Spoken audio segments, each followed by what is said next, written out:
all the commissioners that we expect to have on this call. Yeah, Brian's here. I think Sandy's the only one missing. 1, 2, 3, 4, 5. Who are we missing? Are we missing someone besides Sandy? I count 6.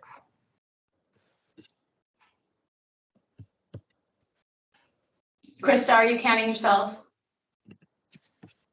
I guess that's all of us. Okay, that's great. Yeah. All right, thanks for your patience. So I'm going to call this February 17th, 2023 meeting of the Land Bank Commission to order. And now it's the time for general public comments or comments from the public. It's the time where people can voice their opinions, concerns, and or pose some questions. It is not necessarily the time when questions will be answered, but they will be noted. So is there anyone from the public who would like to speak? If so, if you could raise your hand, if you have that capability on your computer. If you're on a phone, you can just call out your name.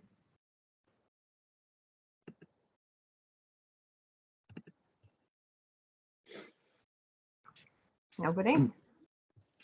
Okay. All right. Hearing or seeing no raised hands or hearing any comments, I'm going to move on to approval of the January 20th, 2023 meeting minutes. Are there any comments, corrections, or questions related to those minutes?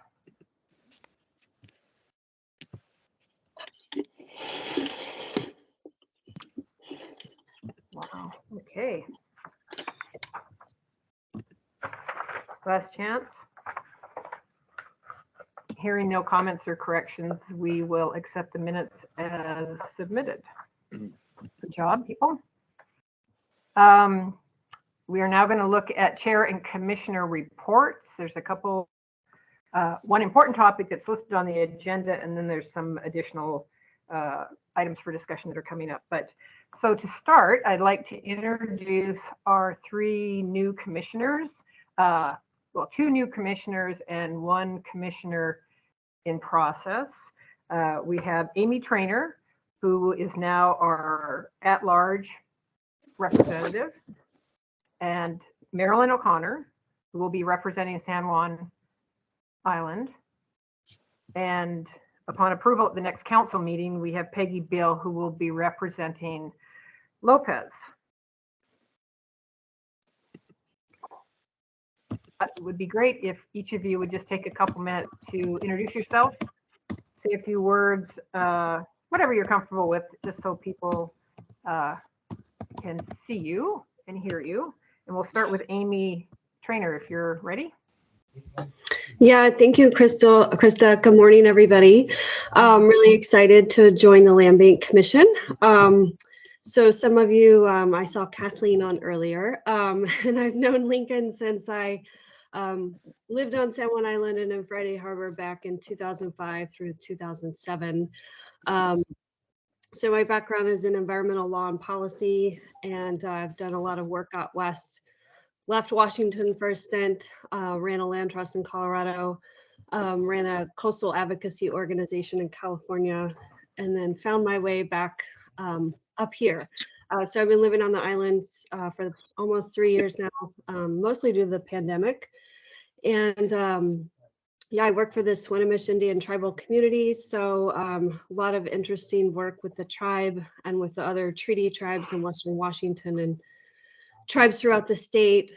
So yeah, I look forward to, kind of bringing some of that perspective. And I just want to give a shout out to my old good friend, Doug, who is the one who sort of recruited me on to be on the Land Bank. And I really appreciate it. And I'm so glad it worked out. And thank you, Lincoln. And thanks to everybody. Looking forward to it. Well, good. Well, welcome to the commission. Welcome, Yeah, Marilyn. welcome. Marilyn? Hi, I know quite a few of you from my years in the islands. I've been here this is my 44th year, despite the fact that I still feel like I'm 44 years old. I have worked at Port of Friday Harbor for over 30 years in finance and as the executive director, which gave me a really good background in working with the community. And I've been following the land bank's progress since its inception because I was very concerned that Dead Man Bay not be developed here on San Juan Island back in the 90s. So I've been excited about this organization since then. This seems like a really good fit to me for whatever minor talents I might have with community interactions, and my absolute passion for what we call nature is it's preeminent in my life. And I look forward to getting to know those of you whom I haven't met yet, and to greet those of you whom I do, and to thank all of you for the good work that you've been doing. So thank you. Thank you, and Welcome. welcome to the commission. And Peggy? Hi there, can you hear me? Yes. Good. So I can't see anybody, but I'll get this worked out at some point. So yeah, this is Peggy Bill. Been coming to the islands for decades and decades since I was a kid. Lived full time in the islands for quite a while, and then moved back to Seattle to work on land conservation and wetlands work. So I worked with an organization called Forterra for quite a while, working throughout the Puget Trough, and I loved that work. I was a land bank commissioner way back in the beginning when the land bank was first created, established by the public back in 1990, and I loved that. So anyway, here I am back again. I retired, moved back up to Lopez. Well, actually before I retired, worked on agriculture throughout the county quite a bit, and also really believe and enjoyed that work. Now retired, and here I am back again, and I'm excited to be here. And maybe we'll even see each other one of these times. One of these days. Hope so. Well, welcome back to the Welcome. commission, almost. Krista, do we know when the council's going to address her You cut out. approval? Is that what?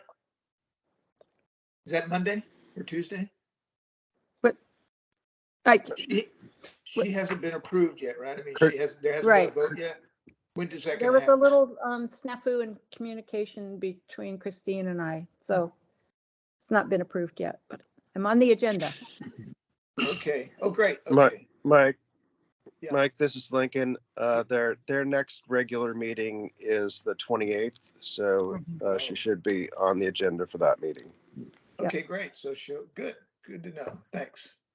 Okay, I'm having real difficulty having this conversation go in and out, so I will mush forward and hopefully I'll be focused on making sure people can hear what I'm saying. So the next item that comes somewhat under this category is because of our new appointment on position on the Sustainability and Climate Advisory Committee that we need to fill or confirm that it has been filled. So I'm looking for a volunteer to do that. Not it. And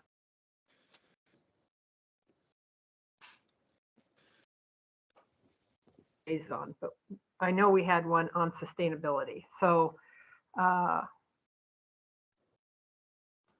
anyone would like to raise their hand to attend another meeting on sustainability and climate?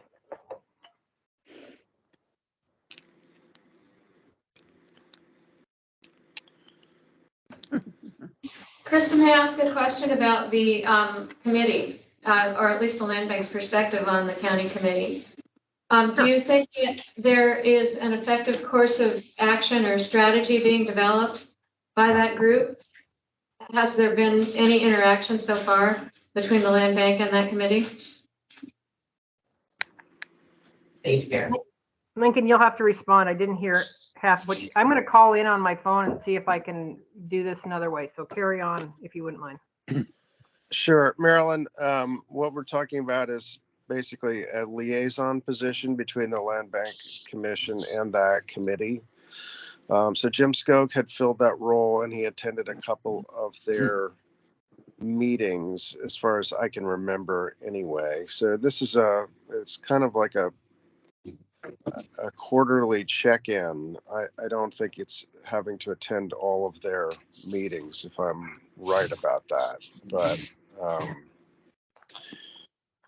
I don't have anything in front of me right at the moment. I don't know if anyone else has more details to fill in on that.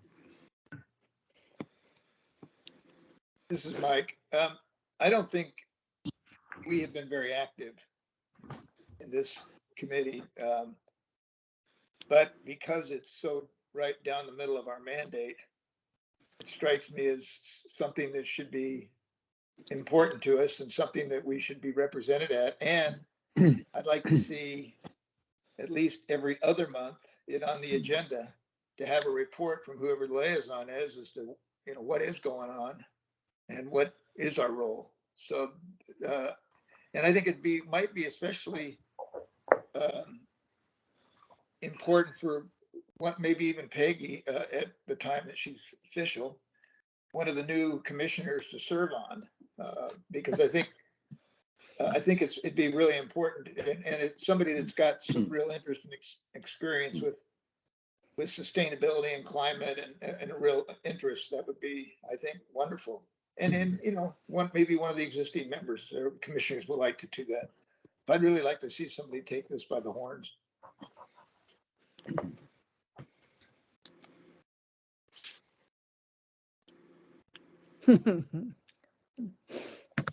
All right, well, food for thought.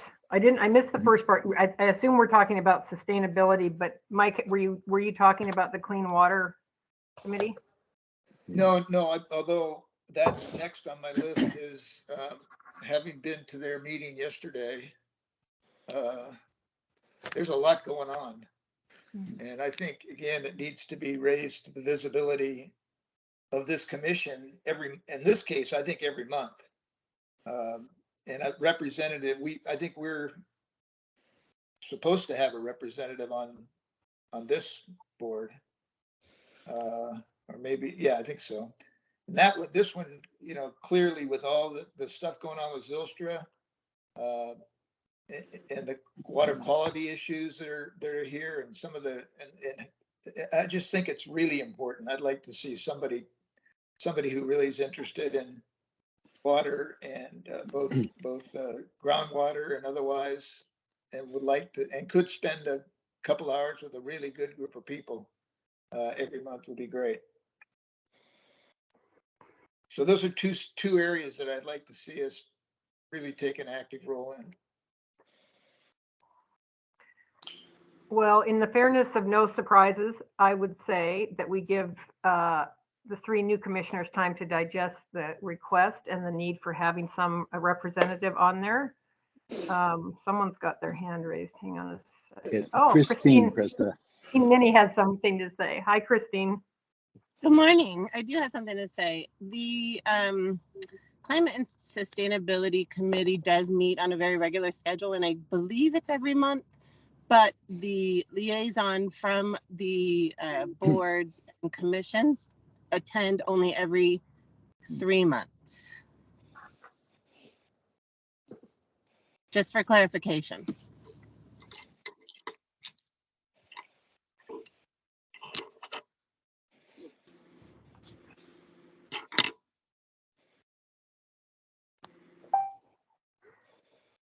Okay. You just go for it. She can't see. I cannot see anybody. Krista, this is Marilyn. Thank you, Marilyn. Yep. Yeah, it's Marilyn. This is an area that I think is critical, and I'm really interested in it, but I'm also really aware of how much I need to get up to speed on the regular land bank business. I wonder if it's worth postponing the decision until next month, so that we can get a little bit further down the road about understanding the rest of our responsibilities, at least for me. Because I agree that, you know, without climate and sustainability, there isn't much else to talk about. I think it's a critical subject. So I guess I propose that we talk about this in a month. This is Peggy, and I would second that. So, and thank you, Mike, for your your vote of confidence, but I would agree. And I wonder if it makes sense to ask the chair or the staff for that person to, or maybe set up a meeting so the 3 new commissioners could just have a phone conversation with that person, or how can we best learn more about what's involved in that committee? Is more of a question. If you can hear me, we could arrange something like that. It would need to be, well, depending on how many of you could all get on the one call. We wouldn't do it with another, would create an official meeting, but you could, the 3 of you, we could set up an appointment for the 3 of you to talk with staff, either Lincoln, probably Lincoln would make the best sense, and get some clarity and just some more information behind what is required to act as liaison for either one of those groups. Great. Okay, that got through. That's great. I'm trying to call in, but the code I have isn't working, so I'm just going to muddle along here. Another thing that's under this area, I'm bringing it up here. Mike, who is our finance person, has requested report every month rather than once a quarter. Back in the day, we did have them every month, and at some point, not too long ago, it was decided to have them quarterly so that we could free up time on the agenda. But well, I just want to kind of get a feel from everyone if they're feeling about having it monthly, and then perhaps having a abbreviated financial report every month, and then a more in-depth one on the quarter. So those are my questions. It was too late to put really anything in depth on this meeting on the agenda, so it will come up next month, and it usually sits alone. It has its own slot. It doesn't come under commission reports. So firstly, how do people feel about having some kind of financial report once a month, and then do you want a detailed one as we get quarterly, or abbreviated? Brian. Krista, I think it was originally my suggestion to pull it back and have them quarterly, just because they were taking up a lot of time at meetings, and my feeling was that we needed more time for substantive focus discussion on various issues. So I would stick to that recommendation. I think a quarterly report is sufficient, and it could be coupled with regular written briefings, as we've had in our agenda packets, I think monthly. And if anything of particular note or anything new and different comes up, we can always talk about that. But I would stick to quarterly. Mike, let me comment. Yeah, let me comment. I agree. I don't disagree with Brian. My hope was that what we would do is we'd have the quarterly financial review as we are having, and that the other 2 months we would just provide a slot that if Aaron had something he needed or felt that the commission should know about, he can speak up, and if he doesn't, he can just say, I don't have anything that's important to report. I just didn't want it to get lost in the agenda. I think it's important. Things happen quickly financially, and I don't want to use any time, but unless it's something important, I just want to provide a reminder in the agenda that Aaron has a slot. Okay. Any other commissioners wanting to weigh in on that? Aaron has his hand raised, Krista.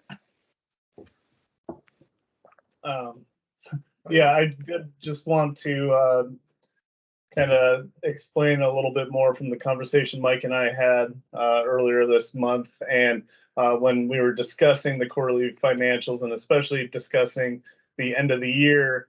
When I only mentioned something once, whether it happened in a budget amendment, why we changed something, or it happened in a previous quarter. Sometimes because I deal with it every day, and you guys don't, I don't always include the most important things because I had mentioned it. So the theory or the idea was when these things come up or there's a significant change, it can be mentioned at the meeting. as opposed to held off till the end until the quarter. And it kind of helps keep everything in perspective, and we can kind of focus more in on the impact on the current budget than say previous years or less impactful expenditures or acquisitions, but really much more down to the detail. And as Mike said, if there's nothing of significance, then, you know, I just say there's nothing of significance for this month, and we move on. So that's kind of where the idea kind of spurred on the phone call.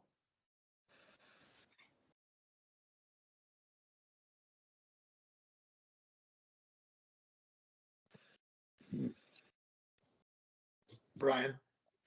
Yeah, I just wanted to add as an afterthought that something that's been really helpful to me is the little 1 or 2 paragraph written summary of, you know, the kind of the high points of the financial report.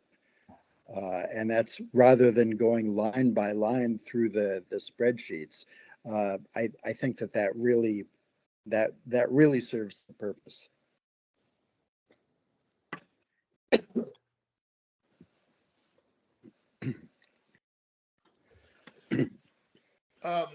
You know, that's something else that Aaron and I talked about. I'm going to note then that we'll give finance a slot on the monthly agenda, and the detail of that report will hinge on anything significant happening, and we'll continue with a once a quarter in-depth review.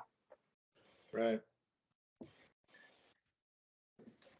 And then the last thing, just to ask, if we are having liaison reports coming up, I'm wondering, and maybe the partners can answer this, Preservation Trust and Christine Minnie, if out of a courtesy to you reporting, would you, my hope is that you stay with us through the whole meeting, but sometimes that's not possible. And so I would be happy to entertain moving your reports after the approval of the minutes, if you'd like. Otherwise, we'll just. Krista, I feel very comfortable wherever I am on the agenda, and I am typically here as long as work allows the whole meeting. Yeah. Okay. Krista, this is Kathleen with the Preservation Kathleen, Trust. Yeah, if you can hear me, do you have anything about concern about that? No, similar to Christine, I think we're fine being wherever we need to be, because we'll likely be staying on for the duration of the meeting. Great. Okay, that's great. Then lastly, I wonder if any of the commissioners have other comments or reports to make.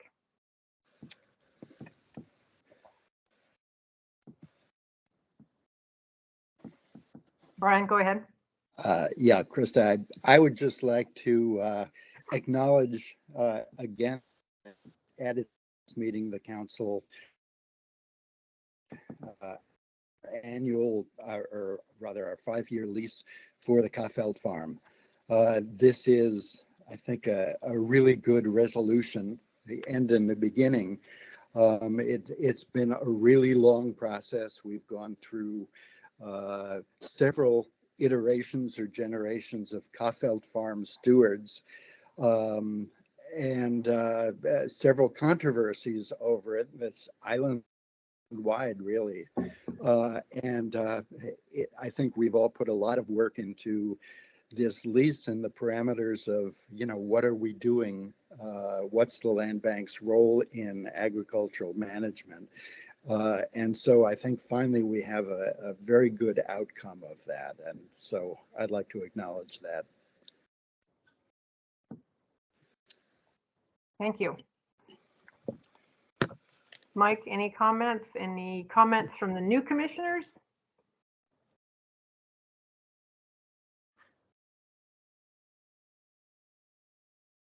I think you might be muted. Krista, this is Lincoln. Yeah. I just wanted to bring up one last point in this section that ordinarily when we've had new commissioners, we've presented them with a big binder of material. So we've been working to basically make that electronic.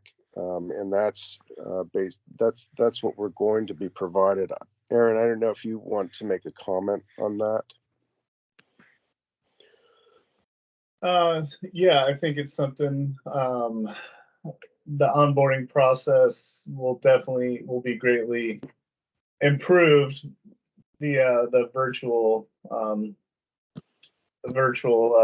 binder with materials that everyone wants to see that I can update regularly. And as soon as I had everybody's emails, I did do a test run with Krista and she was able to access it. So I think the plan is to get everything on there that needs to be on there.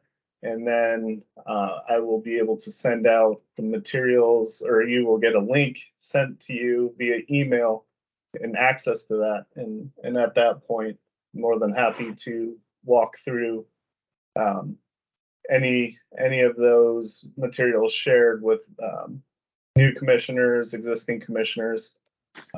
Also working on, as we discussed last commission meeting, fund detail explanation of how the Conservation Area Fund and the Stewardship Fund work together in a very simplified way. I haven't had the chance to go over it with Lincoln to make sure it reads differently than from my perspective. I did have Mike take a look at it too and got his input. So that'll be out shortly and I'll get that to everyone. Great. That sounds Hey, great. Krista, this is Mike. Yes. I didn't see anything on the agenda about the communication committee report. That I'm leaving that. It's the communication work group will come under now for it currently sits with outreach and volunteerism. So that's where I'm going to leave Okay. that and then we'll bring that back. Great. While people can hear me, I am really at a loss at this end, Canada, because I'm missing half of what you're saying. I'm going to leave the meeting, if you can still hear me, and I'm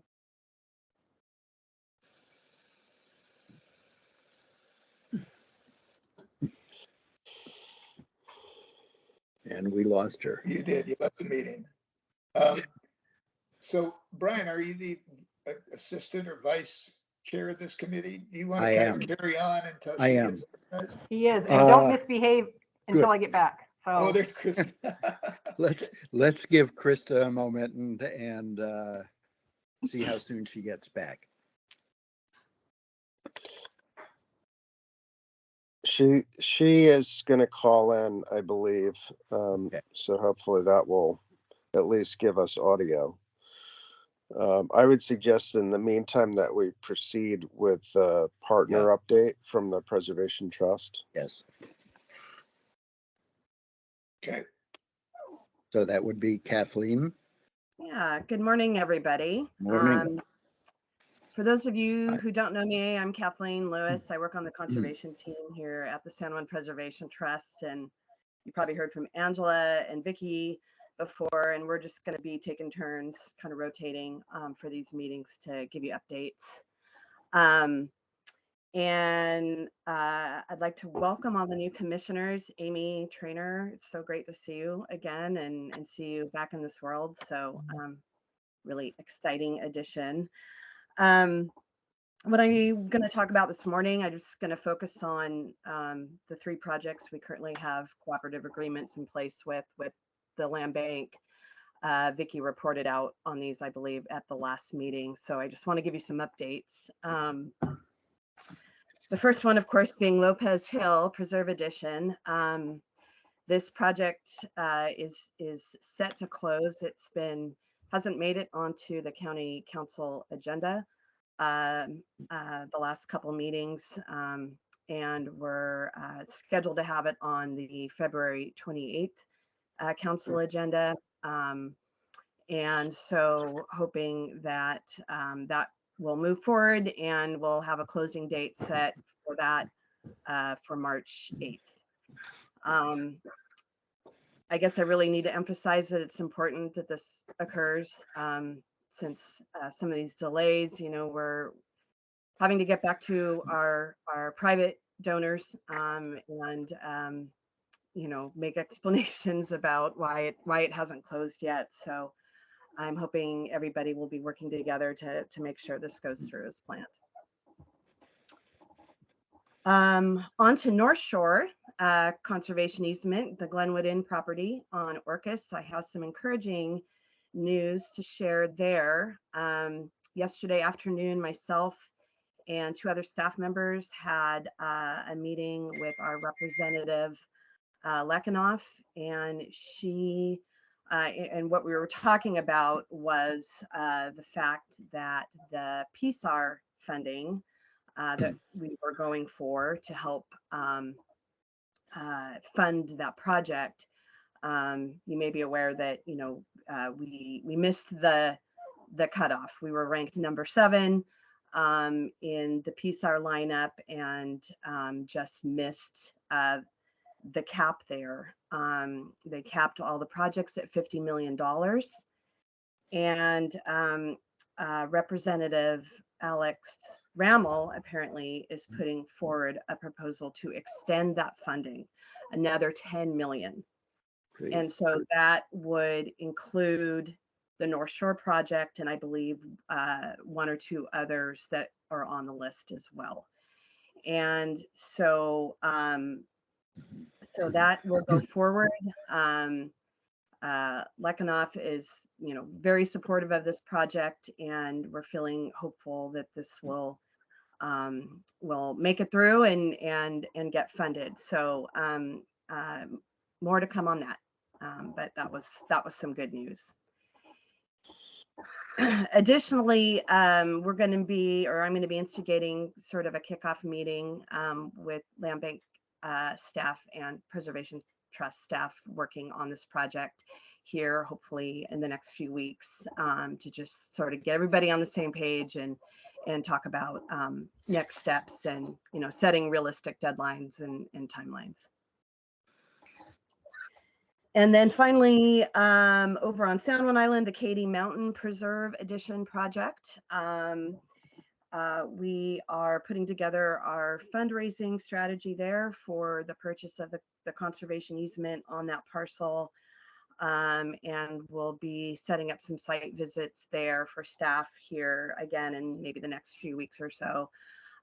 So we're getting underway with identifying potential donors and everything to help with that conservation purchase. And that is all I have. If anybody has any questions about any of those projects or anything else, just let me know. Kathleen, I'd like to ask one question. At the last, this is on the North Shore PSAR grant. At the last meeting when Vicki reported to us on that situation, she suggested that we might all write letters to the various legislators. And obviously that, you know, that concerns the governor's total budget and many more legislators who are not within our district. So is there anything that we can do as land bank commissioners and as preservation trustees to help push that with the legislature? Yeah, I mean, I think we have sort of a sample letter. I don't know if that was passed on to you guys or not. Okay. Yes, it was. That, you know, I think it's not too late to still send those in and just sort of, you know, reinforce those requests. But the sample letter was to our legislators, and it sounds like that's been effective. They're already pushing it. So beyond that. Oh, I see what you're saying. Beyond that. Yeah. That's a good question, Brian. Let me ask about that and I'll find. Yeah. Thank you. Mm-hmm. It may be that we've done everything we can at this point. I don't know how quickly this is going to get to the governor's desk, but I'll find out if there's still a window there for us to do some outreach on that. Yeah, thank you. Amy's got a question. I don't know if you can see that, Krista. Yes, Amy. Yeah, so I was just going to weigh in. Yeah, I was just going to weigh in. So I've been doing a lot of legislative work in my day job, and I just wanted to add that sounds like really great news, Kathleen. And Alex Ramos in the Democratic leadership on the House. So my guess is a letter from the commission couldn't hurt. But we would probably also want to copy Senator Christine Rolfes. In the Senate, she is the chair of the Senate Appropriations Committee, and she's very conservation minded. So yeah, I would say in the budget provisos, budget negotiations are really just getting started. A lot of the policy bills have been the focus for the past 5 weeks. So I think we have some time, but probably not a whole lot. So yeah, I would support the commission sending a letter just so, it's there whenever Lekanoff and Ram will need it. Thanks. Amy, would you say again the name of the senator? Christine Rolfes, Rolfes. She's the Democrat from Bainbridge. And she's really great. Great, thank you. Yep. So I don't know whether I need to make that a motion, but I would certainly second that idea that the commission write a formal letter to the senator and concerned legislators.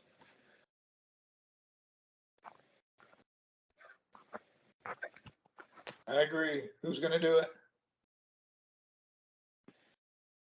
it? Well, it's really for staff, I think, to write that letter, and probably for Krista to sign it. But I think something should go out from the entire commission formally. All right, we'll draft something. Great, thanks. That's wonderful. I Okay. appreciate the support, you guys. Okay, anything else, Kathleen? That's it for us. Thank you very much. I guess Krista is not back with us yet. Krista? Nope. Communication is difficult. Okay, let's continue then with our council update from Christine Minnie. Counselor? Good morning. Good morning. I am in my car once again with my big poofy coat on. It's cold outside. I am on the Legislative Steering Committee for the Washington State Association of Counties, and I get to come to Olympia every other week during legislative session and actually have several meetings over the course of a few days, which has been really exciting and scary, but enlightening and challenging all at the same time. I am going to be heading north today, though. I will say that council has had what to me is a pretty slower than usual start for 2023. I think that has a lot to do with actually the legislative session and me being gone as much as I have. Cindy has definitely been focused a different direction, attending NACO events and conferences on the federal level. And as we all can imagine, Dane has been on her sharp learning curve as she acclimates to council responsibility. So I don't have a lot of council administered business decisions to share, but I can speak to a couple of interesting things, council related or not. There was a resource management plan that just recently went into effect for the management of the San Juan Islands National Monument on Lopez. The BLM had proposed a resource management plan, I think somewhere like way back in 2015, and it was very, it wasn't what the community wanted, and they spent a long time reformulating. There's a group specific, and I don't remember the name, that spent a lot of time working towards a better resource management plan that suited the community, and that was approved, I think probably about 3 weeks ago.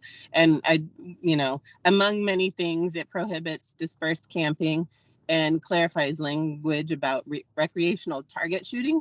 And from what I've been told, this is an atypical circumstance that resource management plans get this much of an overhaul, that BLM typically will just,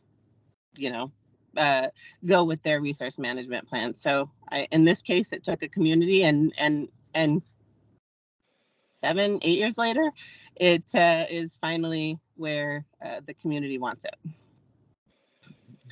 So also speaking of Lopez, there is a Meet Your Electeds meeting on March 11th at 1:15 at the Lopez Community Center. We have had 2 already, one on San Juan Island and one on Orcas, and it is where all of the electeds, and there are several newly electeds, gather to greet the community and tell everybody what we do and how we do it. And I did not get to go to the San Juan Island event, but I did go to Orcas, and all 11 of the electeds were there in the same room at the same time. And I think it was pretty great. I mean, it was a Saturday and several people attended. I was really grateful for the experience. And actually, Cindy was the one that really put that together.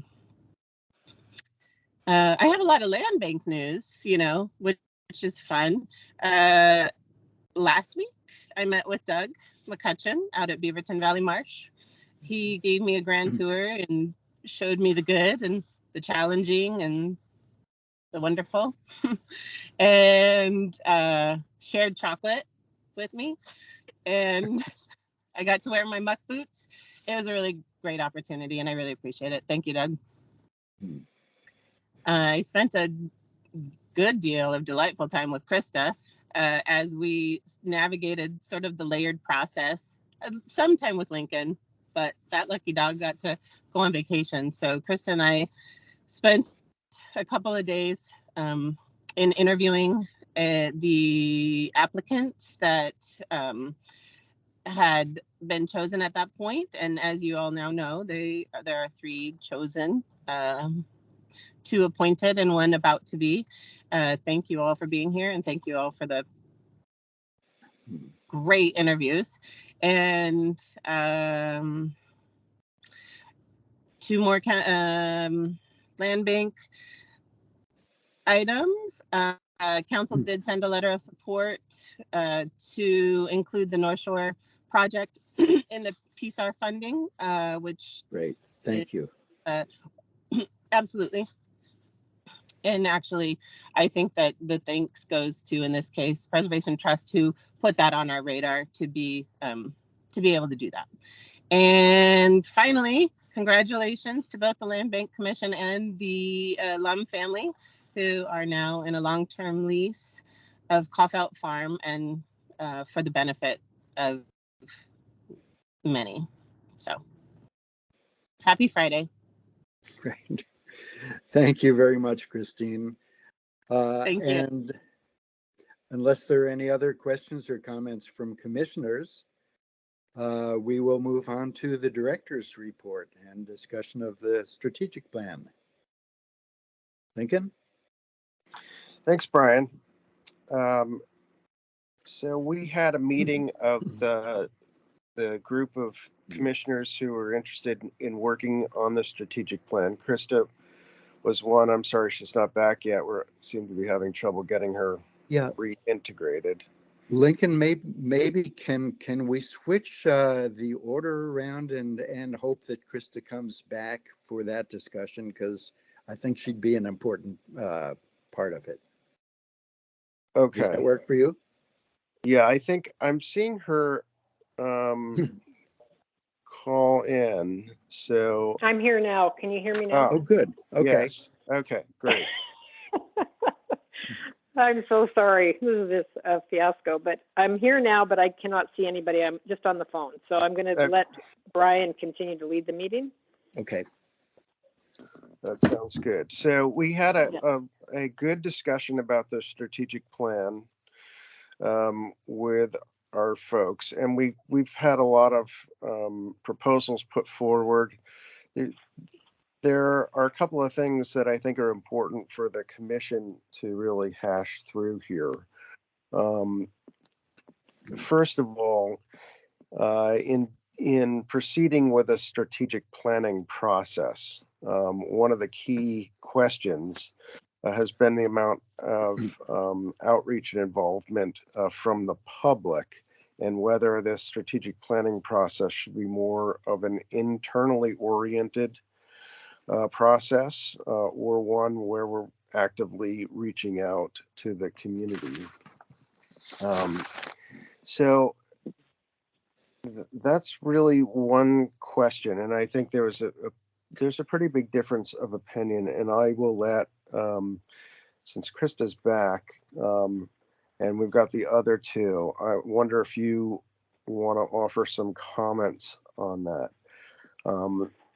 Overall, though, before we get into that, I think the idea here is that we go through this process, we hire a consultant, and where we are now is trying to craft a request for proposals. So this outreach piece will be key.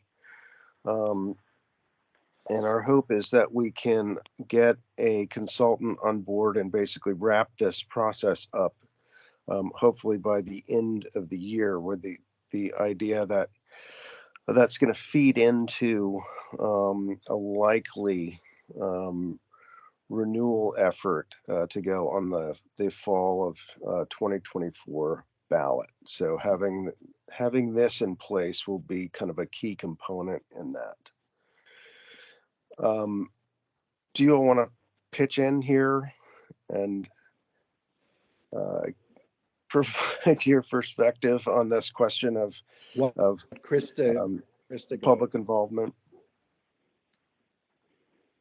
Yeah, I'll give my thoughts on that, because I think Brian and I we seem to sit on opposite ends, but then we always seem to come to agreement. So I'm not actually sure where we sit on it. But I think that's true. My perspective is, my experience with strategic planning has been that getting public input has been kind of a vital part of that, because as a commission we can we're setting a vision for the future, short-term and long-term, and we have a sense of what the challenges and opportunities are that are facing us.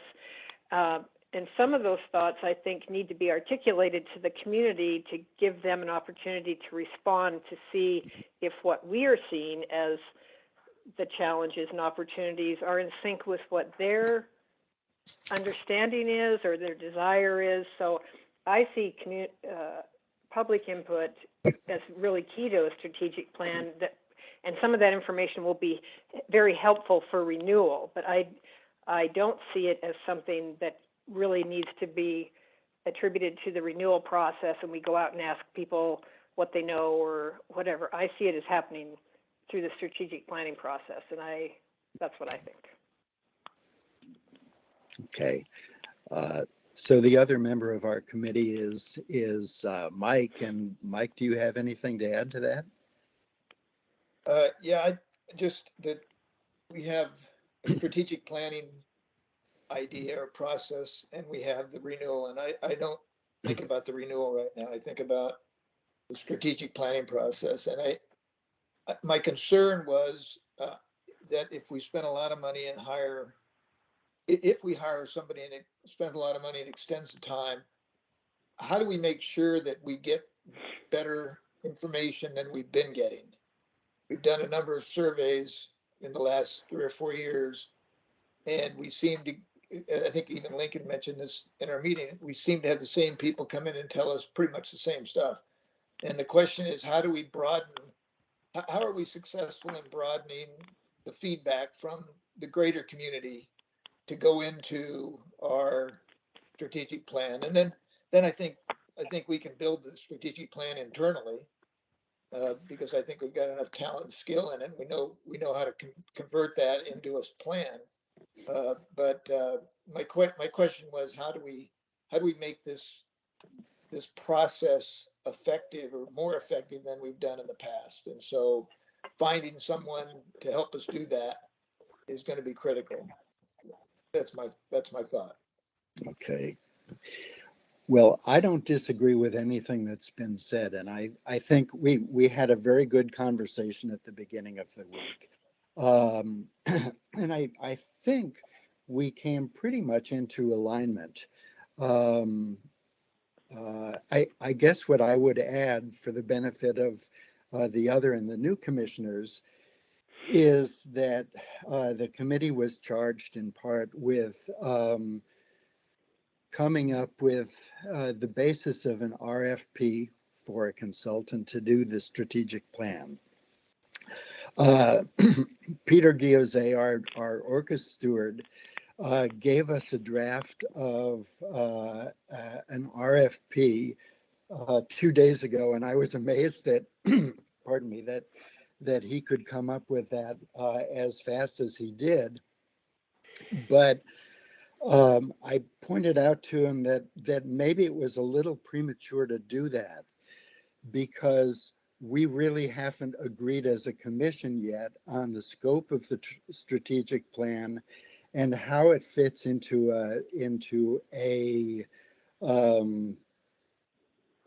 an entire process which begins with a strategic plan and ends up with a renewal effort.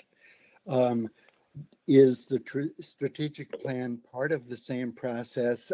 Does it precede the process and is used as a tool in the renewal process? And where does the public input come into that?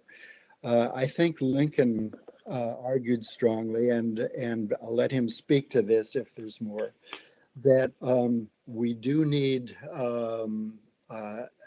an actual survey or what I would call polling prior to the election to get public attitudes on some of the issues.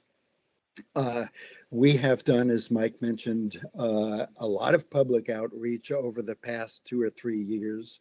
We did a polis, I guess it's kind of a survey process with the public, an interesting process, a couple of years ago. We also hired a consultant to do a SWOT analysis 2 years ago, and we talked a lot about that. And as Mike said, it's the SWOT analysis gave us answers that I think we know and we haven't entirely acted on yet, but it gave us some advice that's still very useful.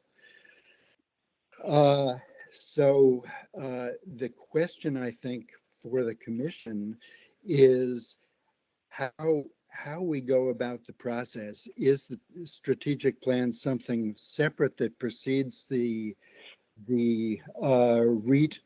re-up campaign, and what is the timeline for that? I think if we can finish a strategic plan by the end of this year, I think we'll be in good shape to undertake a renewal campaign next year, and maybe it segues before that time. So anyway, we need commission input and consensus, I think, into what our process for the strategic plan and for finding a consultant should be. Lincoln, do you want to add anything to that? Yeah, I do. I think it's really actually pretty critical that we recognize the role of the Land Bank Commission and staff here.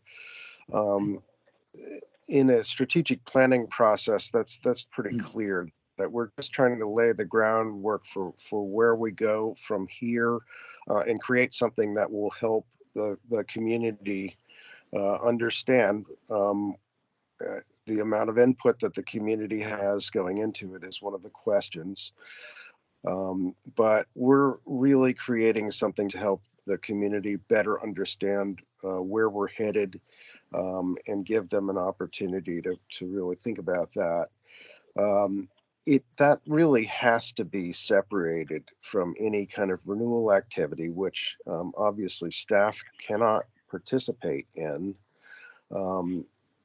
So, and it's highly likely that there will be a separate committee formed once that effort gets underway. As part of that latter effort, I think it's going to be critical to have some polling to understand where the community is, and to test messages, et cetera. All of the things that are done as part of a campaign effort. But that's really going to have to be, while we can do a poll, that's allowed. We cannot advocate for land bank reauthorization as staff. Commissioners are free to do whatever they wish to do. You all are volunteers and are not under any of those kinds of requirements. But I think maintaining that separation is going to be important. Brian, may I say something? Sure. With all three of our new commissioners, there is quite a bit of experience with strategic planning, so I want to invite them to join this conversation. I'd be curious as to what their reactions are to the conversation that's happened so far. Commissioners, anybody want to speak up to that? Hi, this is Marilyn. I just have one quick comment, and that is that as much as we here at this meeting see these as two separate issues, the renewal and the strategic plan, I'm sure there will be members of the public who are more doubtful of that. And I'm interested in how we frame the necessity and goals of the strategic plan in the most beneficial way, so that we don't come up against a putting this on the ballot of public opinion before we put it on the ballot. If you understand what I'm saying, I think that the necessity and goals of the plan need to be clear and overarching. And there will be people who don't necessarily see that. Thank you. Thank you. Amy, Peggy, Peggy has her hand up. Go ahead. I think this is a really, really important first step that should guide the renewal process and be used by a separate committee to help inform the messaging and communication about what the land bank will be working towards, and that will be based on input from the public. I'd be really interested in knowing what information we have in our archives about, because I haven't seen some of the analysis of some of the previous surveys. So I'd be curious about seeing that. And if you can provide that to us one way or another, I think that would be really helpful for me in kind of getting a sense of where people have been. But I do think the public input is really, really essential. I think it needs to be really succinct.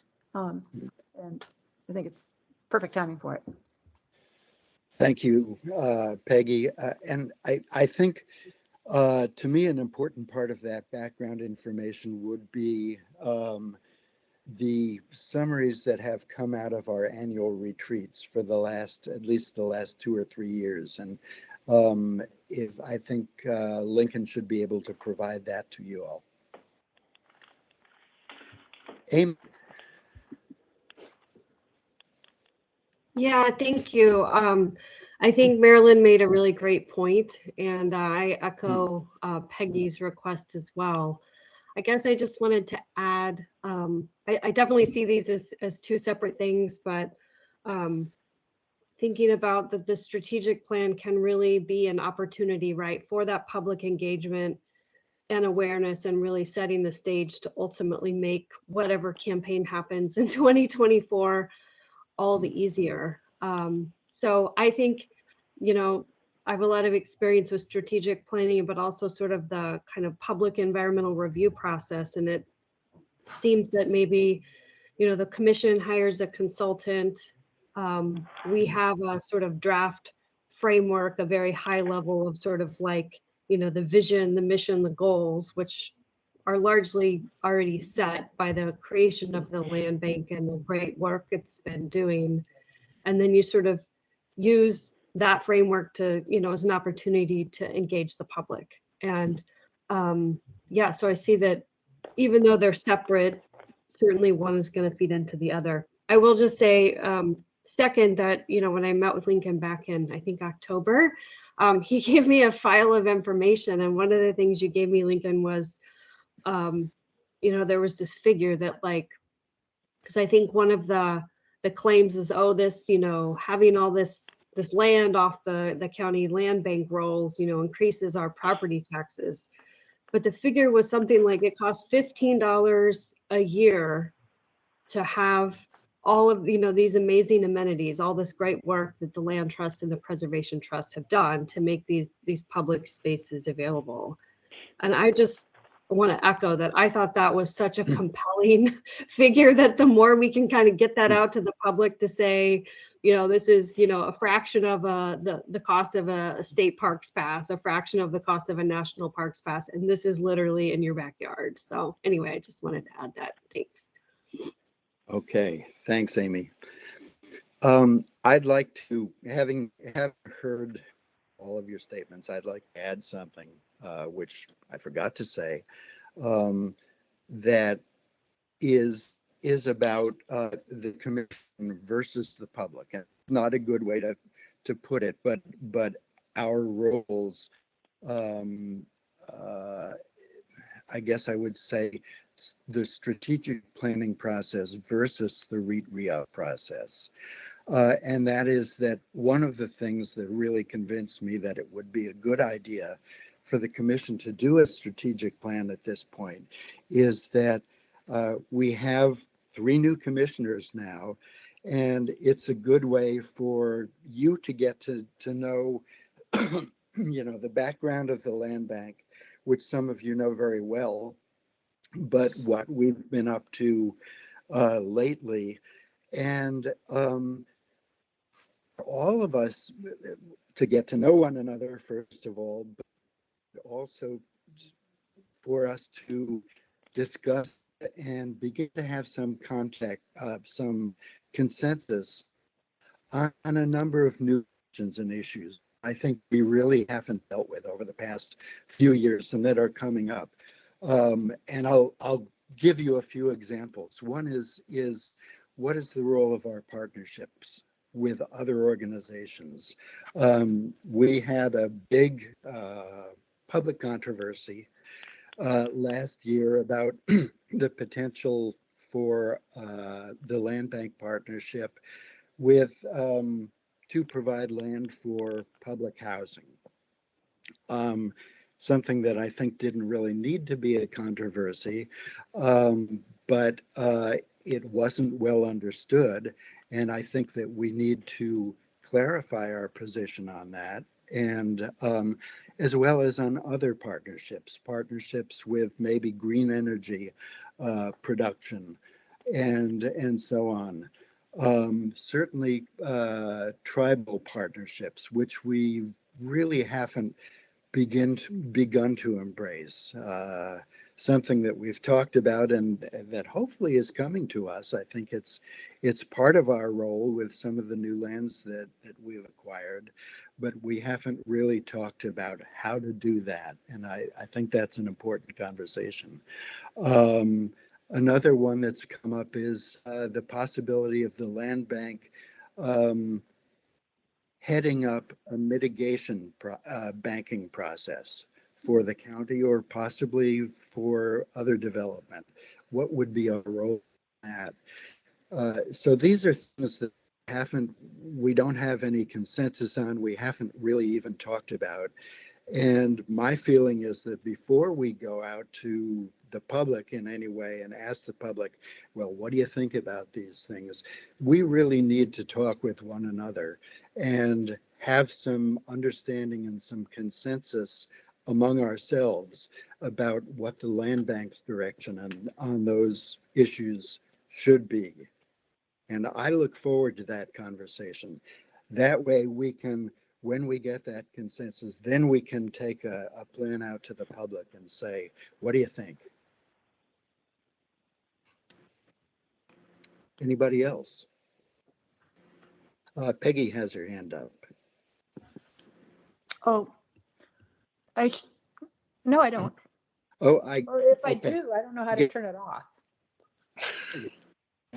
Anyway, Well spoken, Brian. I did want to say that, but I hadn't raised my hand to say that because I agree with you. And I think the conversation about Okay.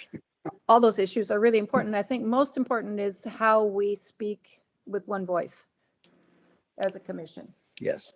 when it comes to messaging. Yep. And I agree with everything you said, Brian, and Amy, good input, and Marilyn, of course. I think it's critical that we interact with the public to get their feedback and then provide them with our conclusions. My concern is the way we've done it in the past seems to attract the people who love us. And for the most part, they're very favorable. Well, everybody votes. Ultimately, we need to reach everybody. And we have such a compelling You just have to make mission it and That's the all. ability to be successful at it. Just make everybody love us. That's the end. Somebody needs to mute. So anyway, I'm in favor of communicating both ways with the public, learn what they think, and I'm just concerned about how we do that in our RFP process. We've got to make sure that we find a way to reach groups that don't normally respond or don't normally tell us what they think, because those are the folks that they're in the middle. We need their attention. We need to be able to communicate with them and learn what they're thinking.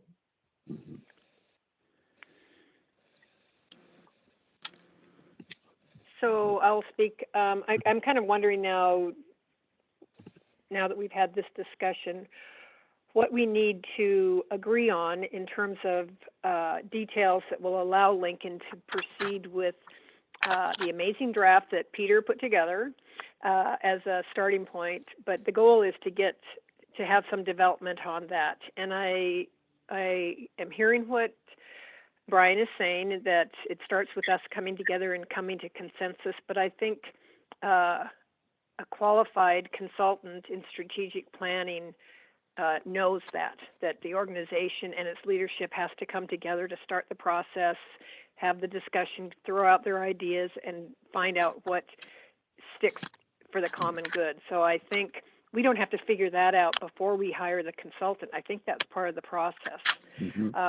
So I'm wondering what other direction or additional direction we can give to Lincoln to allow an RFP to potentially come back for our review in March. And maybe Lincoln can tell us what he needs, but we need to let him know what we think we need so he doesn't go back to the drawing board in March because he didn't include something. I would just throw in that I think there may be a middle ground here. The issues that Mike raised about really hearing from a broader section of the community are very real and extraordinarily difficult for us to address in this county. It is quite hard to get people to actually participate. Krista's lucky that she lives on Lopez, where people like to participate in these things, and they have a good level, and it's relatively easy. But on the other islands, it's not so easy.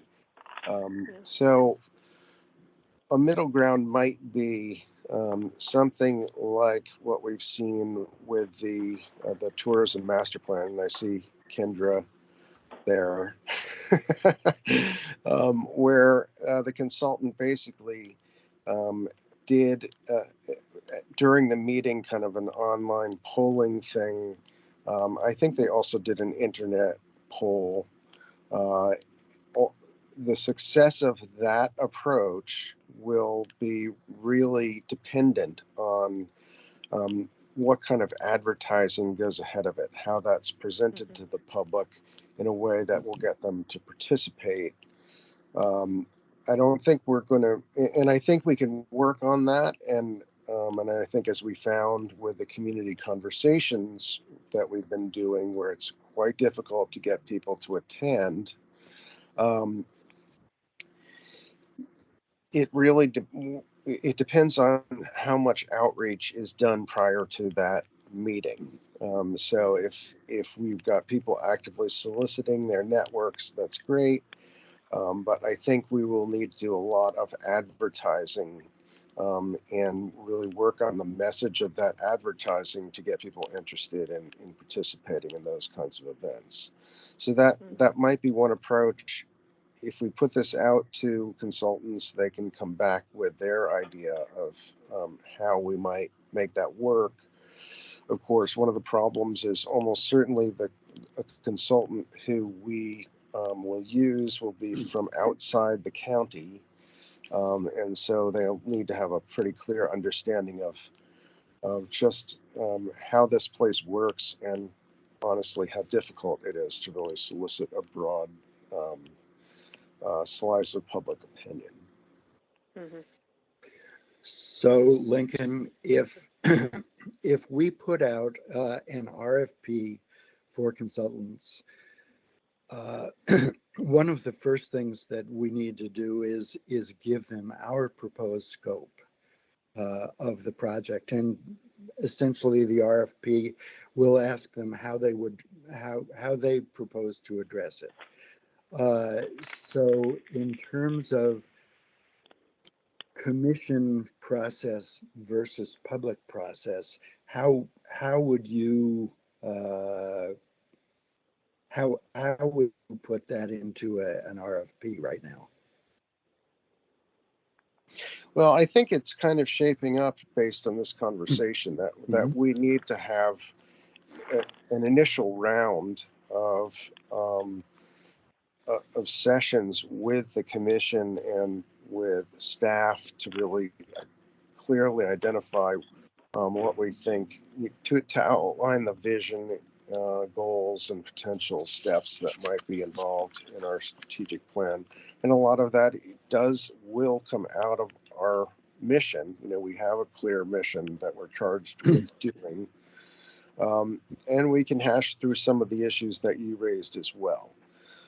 But as we develop that, I think there should be a good way of presenting that information to the public, not as a completed product, but as a draft, to get to allow them to react to it and provide some input into it, and then we would go back into a final revision of it. Okay. That sounds to me like a good approach. What about everybody else? Do we have a consensus on that as an approach? Any other comments or ideas? I like Lincoln's way he phrased this. As I understand it, basically doing our work within ourselves with what we know and where we are, and along the way confirming or getting more information from the public. I think it's a good way to do it. We basically get started on this thing and see what we do know and what we want to know more about before we go spend a lot of time and money. The thing about these surveys is they put things off a month or 2, or 3, or 4. And I think right now, given the timing of everything, we want to begin to make some progress pretty quickly. Yeah. I lost part of what you said, Mike, and I don't know whether we're all losing each other. It's difficult to have a conversation, but yes, what I picked up is yes, time is of the essence.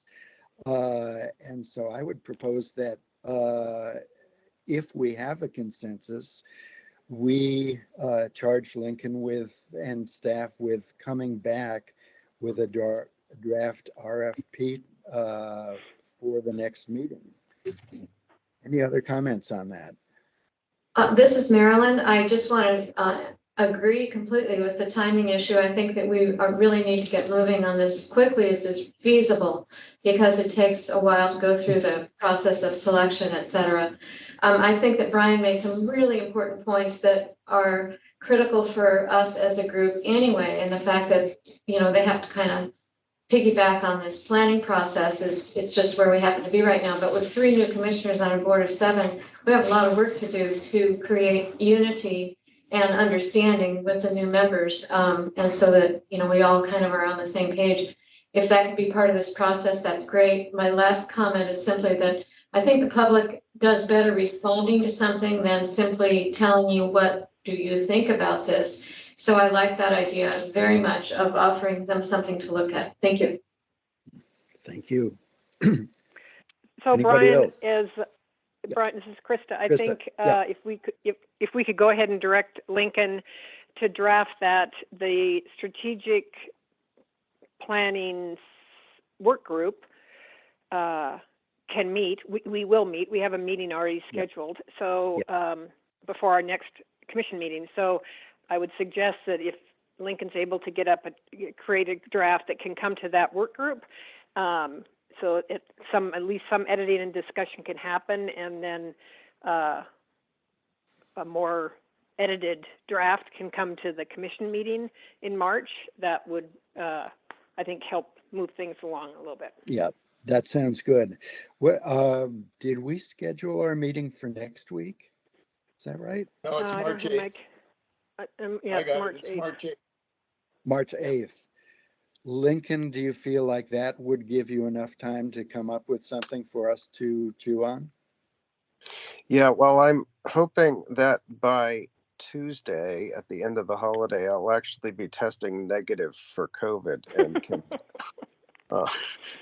participate more fully in work activities. So I think that's doable.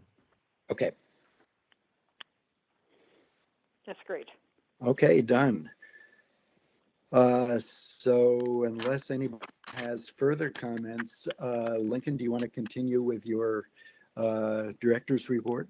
Sure. I just wanted to throw out an item on the San Juan Valley Trail project, which probably all of you have heard of by now, but I wanted to make sure that was actually true. What's going on here is that Representative Larson, as part of the infrastructure bill, managed to secure $5.2 million for a trail from town to Zylstra, and it's supposed to be a separated multimodal trail that goes out to the preserve. And this is, I think, caught a lot of people by surprise. I think people are surprised by the amount of money involved. And so, in particular, the neighbors along the proposed route, and there actually is no proposed route, there's just a concept at this point. So there's been a fair amount of discussion over this. Brant Carlton, who is the management analyst working under Mike Thomas, is going to be the project manager on this this project. And I think that's very good. There's going to be a long way to go, quite honestly, to take this from concept to actually implementation. But you should expect that there will be some community discussion about it. Actually, the county has created a new web page allowing people to engage in these projects, and this is the project number one in that new web page that they've put up. So hopefully that will provide some really interesting information and some good way for constructive feedback and dialogue. But we'll be hearing a lot more from Grant and that team. I'm working with him on that. This really is not a land bank project. This is a public works project because it involves doing a roadside trail. But we're certainly wanting to stay involved to understand what's happening. And certainly it will affect the preserve. So we'll want to be clear on exactly what's going on with it. All right, Mike has a question. Yeah, Brian, it's not quite. This is probably, I've been on the commission a year. This is probably the most I've ever heard from people outside of the commission about a particular subject. I accept that. I'm glad to know that Brent is the person who owns it under Mike, because I think that's good to know. I had no idea where this was going and how it was going to be planned and organized. But because we own Zylstra, and because this goes to Zylstra, it's considered by a lot of people that I'm talking to as if this is our project, or we are part of this deal. And it's going to be challenging because there's a lot of easements that are needed to go across people's private property. There's going to be a lot of discussions about an 8-foot cement path through the island. And so I suggest that we really stay close to this and we talk about this as we go, because part of our communication plan will need to be explaining our position on this and what impact we're having to make sure that this is done correctly in accordance with our mandate. So I just want to throw that out. This is just not something that we can let happen every month. I'd love to have some real activity with Mike and Brent and his team on how this goes, if that's possible.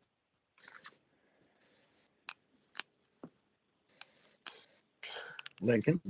Yeah, I think that's fine. And again, this is really still at the very beginning stages, and it's conceptual. The type of path is up for discussion. We don't know that. The route is up for discussion. We don't know that. So there's just, and frankly, the cost analyses that were done a number of years ago. So we don't, I think, have a very good handle on exactly what this is going to take to get it done. There are lots of issues around the wetlands that potentially will be impacted by this. Just on and on. There are many issues to be worked through. It's going to take time. The money is supposed to be spent by the end of 2026. It would surprise me if we get close to making decisions and starting construction on this project, identifying other sources of funding to make it possible. All of that is going to take a number of years, quite honestly. So this is not going to be a quick thing. And there will be a lot of opportunity for public input in the process. Okay, onward. All right, so that's all I've got on that one. Last one is False Bay Creek Preserve, and the letter that we received from the Clean Water Advisory Committee, and I participated in a couple of their conversations. I know Mike participated in their meeting yesterday. It's a very interesting situation, quite honestly, because Falls Bay Creek Preserve is kind of in the middle of the watershed, the larger watershed, which is one of, I think, maybe the largest watershed we have in the islands, but certainly a critical one. And a lot has been happening in this watershed over the past couple of years as we look to how to resolve questions about water quality issues, as we think about the future of agriculture in the valley and how that really is going to play out.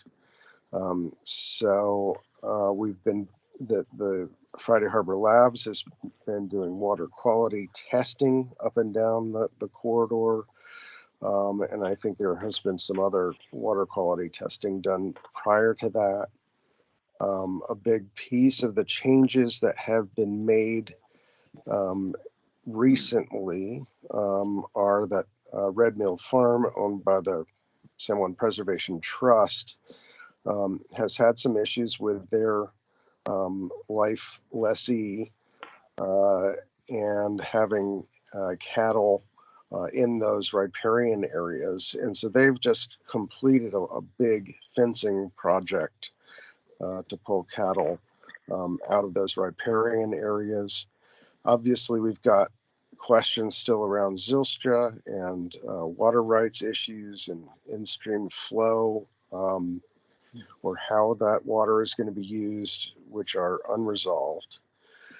And that kind of brings us back down to False Bay Creek Preserve, which is where False Bay Creek joins with San Juan Creek So it's kind of the center of activity down there.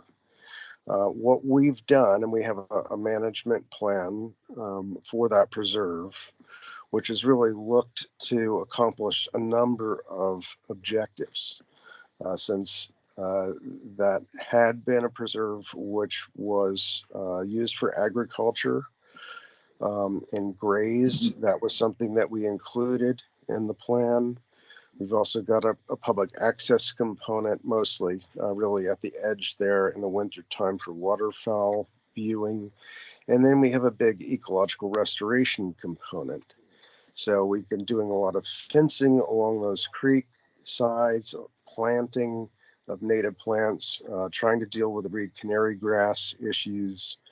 And it's been kind of proceeding along. I think we are really heading in a certain direction, which is more looking at that property as part of a flood plain. Whether all of it's actually in the floodplain or not, I think is still kind of a question.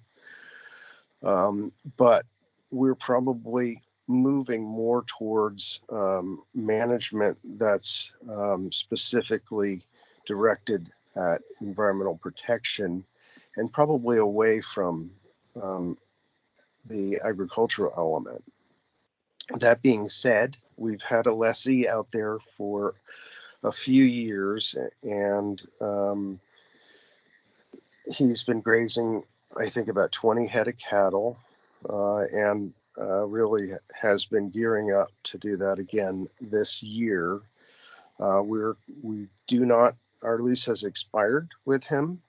However, it's a big issue, frankly, when you talk to a farmer and kind of, for lack of a better term, pull the rug out from under them. So I'm very, very concerned about that. And one of our key issues in this valley with Zylstra, with this property, those are our two big holdings out there, is our relation with the agricultural community. We don't really want to be perceived as an organization that's removing land from agriculture, particularly when it's an ag resource designation. So I think where I've come down on this is a recommendation that we continue that agricultural lease for a year. We really get out on the ground and develop a very clear understanding of exactly what's happening out there. Also, I think it's critical that the water quality testing be continued. The labs project is ending. So we're hoping that the Clean Water Advisory Committee or environmental stewardship can take up that water quality testing. Since there have been a lot of changes out there now, it'll be interesting to know what the results are from those changes. And then through the course of this year, we really will have to come to a determination about whether we can actually continue grazing on this property. I think probably not, but I'm not really prepared to do that, take that step right at this moment in time.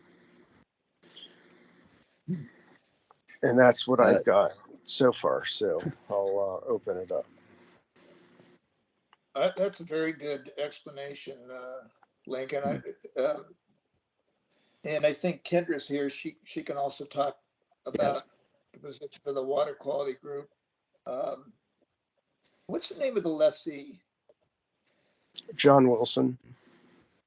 Okay, and so does this have anything to do with the life grazing on Red Hill, or is that separate? Is that already contained and it doesn't affect the water quality? Well, the grazing on Red Mill is still kind of an issue. That's a different person. That's Greg Black, who has that life lease. He also grazes cattle below the False Bay Creek property closer to False Bay. So he's got cattle across this landscape, really. John Wilson's just a pretty minor player. Right, and So, the water usage, well, I'll leave it at that. I think Kendra's got some thoughts. yeah, Kendra has her hand raised. So, as county staff and also a member of the public, I'll allow her to. Kendra? Thank you. For those who I haven't met yet, I'm Kendra Smith. I'm the Director of Environmental Stewardship. And our department handles the clean water utility, so all surface water and some groundwater related items. We also have solid waste, the marine environment, climate and sustainability, and cultural resources. So very broad portfolio in our group. But for those of you who may not know, the False Bay Watershed is a Category 5 listed stream under what is called the 303D list of the Clean Water Act. And the Department of Ecology has listed this. And so what that means is basically we're required to develop a plan for addressing the water quality impairment. And in this system, it's listed for bacteria and fecal coliform. So it's one of 2 Category 5s. There's another one over actually on Lopez. And so that's why we have been actively working in this watershed. If I could show you, see this photo, hopefully folks can get my camera up here. This is the site in the wintertime. So, and I think the key thing to communicate that people may not be aware of is when there's cow patties on the ground and it floods like this, the patties just basically float and the bacteria entrains in the water and makes its way down to False Bay and out to the sea with its nutrients and bacteria. So you can see there's a little section that could probably be grazed, but a majority of this site, unfortunately, is not really conducive to grazing unless you are making some arrangements to go through there and get those cow patties out before the flooding season. So we would really encourage you to step forward in this arena. We're working with the Preservation Trust on areas upstream because, as you could see, there's quite a few frequently inundated areas on the system that we think should be protected and get revegetated so that we're not transporting sediment down into False Bay, as well as nutrients and, of course, the bacteria, which we're listed for. The only other thing I would add is, of course, this system is also the trouble at Zylstra Lake with the harmful algal blooms and temperature concerns on this system. So we're working to try to figure out a way to address that as well. Hopefully dodging problems with people getting sick or dogs dying. That sort of stuff will continue to evolve as climate continues to adjust, and we see heat domes and these other things occurring in our environment that we're not really fully used to, and the system is adjusting to. So this is a target area, and I just really hope that we can look forward and come up with a plan. We're not opposed to agricultural practices in any way, but we do want to see best practices implemented on county properties and conservation lands. And when there's a conflict, especially where we have a state agency telling us we already have impaired water for bacteria, we feel like we should make a positive move there before they come and tell us we have to have a TMDL, in which case we will then no longer really have control over what is going to be required. So it's really important that we be proactive and get on this And we're working, trying to get the folks downstream too, because, you know, there's downstream landowner that also has cattle running through there. So we're working the whole system to try to make improvements. And I'm going to be going to the Ag Summit and talking about grazing on frequently inundated floodplains and what the alternatives might be there, to try to nudge people in the direction we need them to go for water quality. And that's it. Okay, thank you, Kendra. So what I'm taking from Kendra's statement and what I could hear of Lincoln's presentation between the freezes and black, I would just like to ask, what's the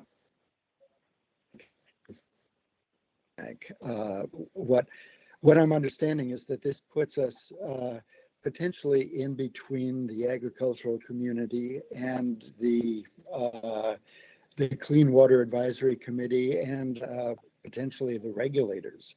And having just read the management plan that was sent out in the materials, that it really, those issues are still looking for a resolution. Lincoln, where do we go from here with regards to the management plan and those issues? Well, I see that Doug has his hand up, so I'm going to let him go. Yeah. In terms of the management plan, you know, we're at a spot where it's ready to be updated, and certainly I would say that the overall watershed has changed dramatically, with particularly Zylstra Lake in the picture, but also, you know, some of the changes that have been happening at Red Mill Farm. So there's a lot more capacity, I think, for larger change than there was at the time when we acquired the property. I think we've learned a lot about the property as well through that amount of time, and a lot of work has actually gone in to improving the water quality. Lincoln kind of highlighted some of that, ranging from fencing, planting, installation of water systems, and really one of the big things that we've instituted was a change in the grazing regime, where there's a rotational system that's set up now that with that fencing, where there's essentially 3 pastures that have varying degrees of dryness associated with them. And at this point, that wettest one, the one in the western side, grazing is done there by the beginning of September. And so there's actually, you know, between the normal wet season, we actually have a couple of months time between having cattle on there and when those floods begin.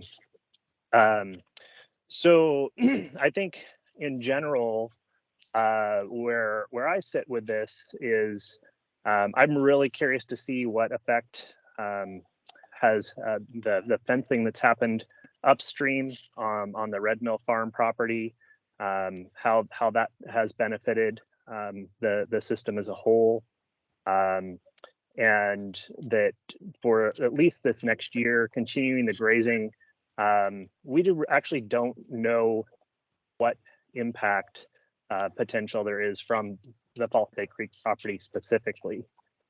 Some data was shared with you talking about high fecal coliform and floating cow patties in an aberrant meteorological event, and in an aberrant situation where the cattle involved were not our lessees. The fence was down and an adjacent landowner's cattle had gotten into the property. So when that event happened, the cattle had actually been off of the property for at least 4 to 6 weeks. So yeah, I think where we're headed, when even the original plan was written, was an understanding that this stream channel would gradually silt in, that this would return to kind of a wetland condition, and that over time we'd be phasing that grazing out.